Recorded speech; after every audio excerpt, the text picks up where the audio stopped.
ఇప్పుడు రాయలసీమ వంటకం అరటికాయ తాళింపు చేసి చూపించబోతున్నాను. దీనికోసం అరటికాయలు, ఇవి పచ్చరటి అంటారు వీటిల్ని.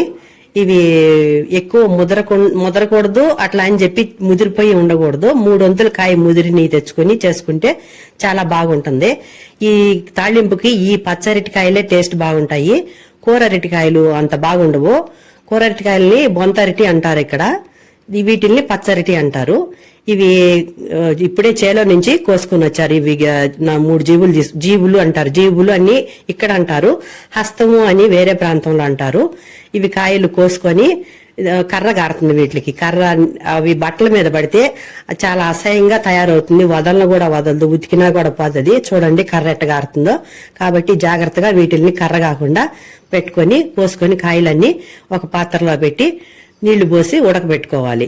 ఇవి ఉడికినప్పుడు కూడా నల్లగా ఉంటుంది, కర్ర అవుతుంది. పాత్రకంతా కూడా కర్ర అవుతుంది. కాబట్టి చాలా జాగ్రత్తగా మీరు బట్టలకి అవి అవ్వకుండా చేసుకోవాలి వీటిల్ని. ఇవి ఉడకడానికి సరిపడగా పాత్రలో నీళ్లు పోసుకొని స్టవ్ ఆన్ చేసుకొని స్టవ్ పైన పెట్టి ఉడకబెట్టుకోవాలి మూత పెట్టి.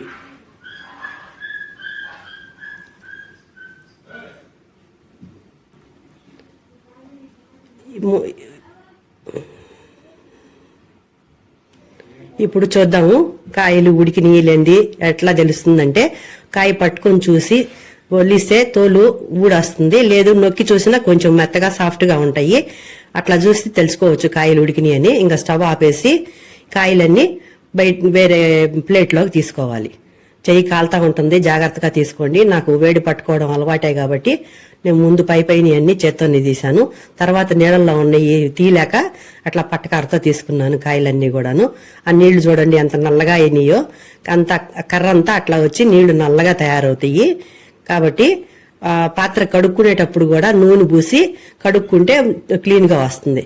అవి చల్లారిపోయిన తర్వాత ఇట్లా అంతా ఒలిచేసి ఒక ప్లేట్లోకి తీసుకోవాలి. కాయలు అన్నీ కూడా సులభంగానే వచ్చేస్తాయి. వేడి ఉన్నప్పుడు పట్టుకోవద్దు, చేతులు కాలుతాయి. చల్లారిన తర్వాత ఒలుచుకోండి.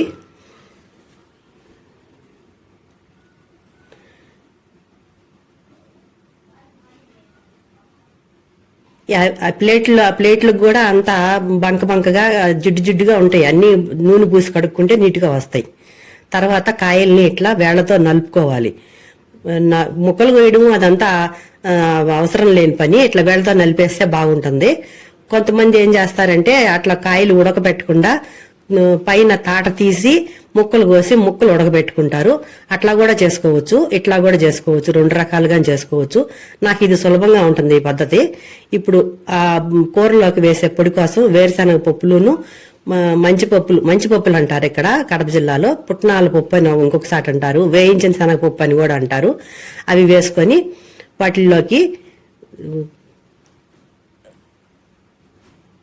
దాంట్లోకి వెల్లుల్లిపాయలు ఒక 20 వెల్లుల్లి రెమ్మల దాకా వేసుకోవాలి. వెల్లుల్లిపాయలు ఎక్కువ ఉంటేనే బాగుంటుంది. ఇప్పుడు 1 టీ స్పూన్ పసుపు, ఒక 3 స్పూన్ల దాకా కారం, అంటే మన రుచికి సరిపడగా కారం వేసుకోవాలి.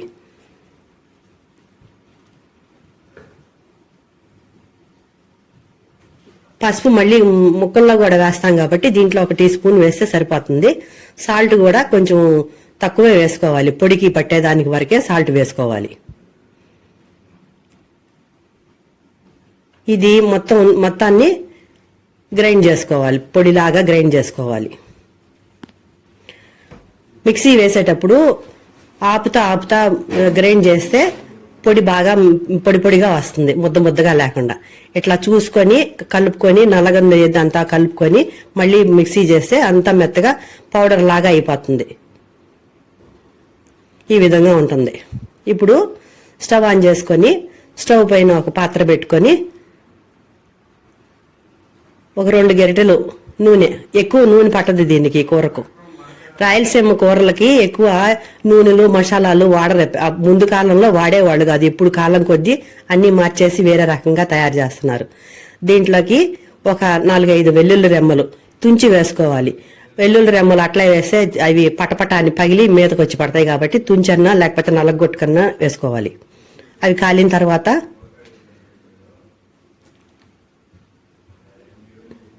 ఎండుమిర్చి, ఆవాలు, పచ్చిశనగపప్పు, మినపప్పు, జీలకర్ర అవి వేసుకొని బాగా యాగనివ్వాలి.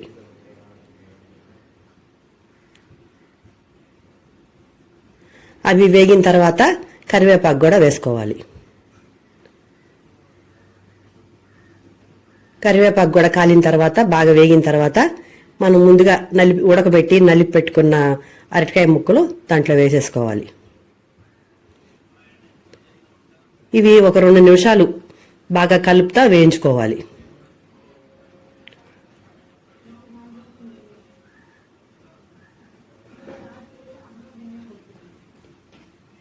దీనికి ఎక్కువ నూనె పట్టదు, తక్కువ నూనెతోనే చేసుకుంటారు దీన్ని.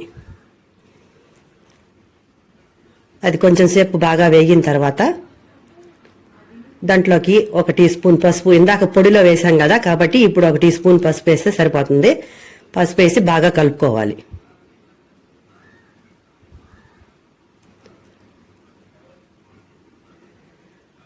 ఇప్పుడు మళ్ళీ ఉప్పు పొడిలో వేసాం కాబట్టి ఇప్పుడు రుచికి సరిపోయేటట్టుగా పొడి వేస్తే ఇది 2 సరిపోయేటట్టుగా ఉప్పు వేసి బాగా కలుపుకోవాలి. స్టవ్ హైలో పెట్టుకోకుండా మీడియం ఫ్లేమ్లో చేసుకోవాలి, లేకపోతే అడుగు మాడిపోతుంది. ఇప్పుడు మనం ఇందాక తయారు చేసి పెట్టుకున్న పొడి మనకి సరిపడనంతగా ఎక్కువైనా వేసుకోవచ్చు, తక్కువైనా వేసుకోవచ్చు. ఎక్కువ ఉంటేనే బాగుంటుంది, కూర బాగా టేస్ట్గా ఉంటుంది. ఆ పొడి వేసుకొని బాగా కలుపుకోవాలి. స్టవ్ మీడియంలో పెట్టుకోండి, హైలో పెట్టద్దు, అడుగును మాడిపోతుంది. అంతా బాగా కలిసేటట్టు బాగా కలుపుకోవాలి. ఈ కూరలో ఆ పప్పుల పొడే టేస్ట్, దానివల్లనే టేస్ట్ బాగుంటుంది.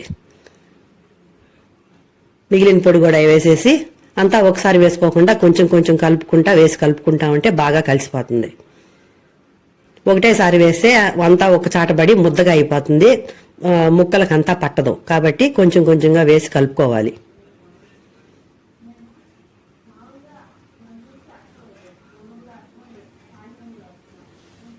చాలా తొందరగా అయిపోతుంది ఈ కూర.